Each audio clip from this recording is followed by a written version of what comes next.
రాష్ట్రానికి చెందిన జయ రకం బియ్యం సరఫరాలపై కేరళ పౌర సరఫరాల శాఖ మంత్రి కె తిలోత్తమ్ నేతృత్వంలోని బృందంతో మంత్రి ప్రత్తిపాటి పుల్లారావు బృందం చర్చించింది. కేరళ ప్రతిపాదిస్తున్న ధరలకు మన రాష్ట్రం చెప్తున్న రేటుకు తేడా ఉండటం వల్ల చర్చలు ఇంకా కొలిక్కి రాలేదు. ధరల వ్యత్యాసంపై నిర్ణయానికి రావాల్సి ఉందని సమావేశం తర్వాత మంత్రులు తెలిపారు.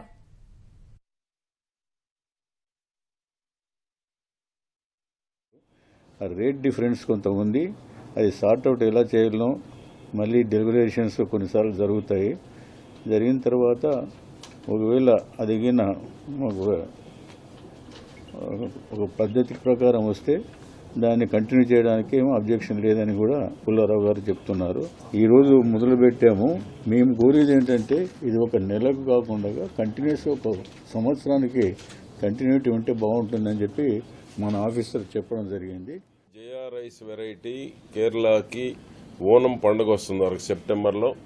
ఆ సెప్టెంబర్కి రైస్ కావాలని త్రూ అవుట్ ఇయర్ కూడా పర్ మంత్ 6,000 టన్స్ అంటే through out year 72,000 turns rice continuity supply ఇవ్వమని అడుగుతున్నారు. ఆ రైస్ ఓన్లీ మనకి ఈస్ట్ గోదావరిలో మాత్రమే దొరుకుతుంది.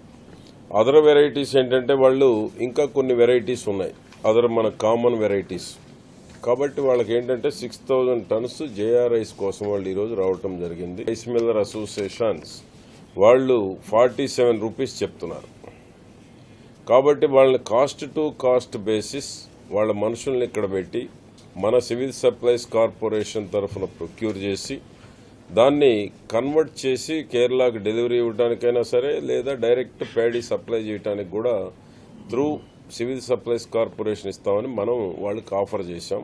లేదా వాళ్ళు ఫిక్స్డ్గా ప్రైస్ ఫిక్స్ చేసి త్రూ అవుట్ ఇయర్ సప్లై చేయమని అడుగుతున్నారు.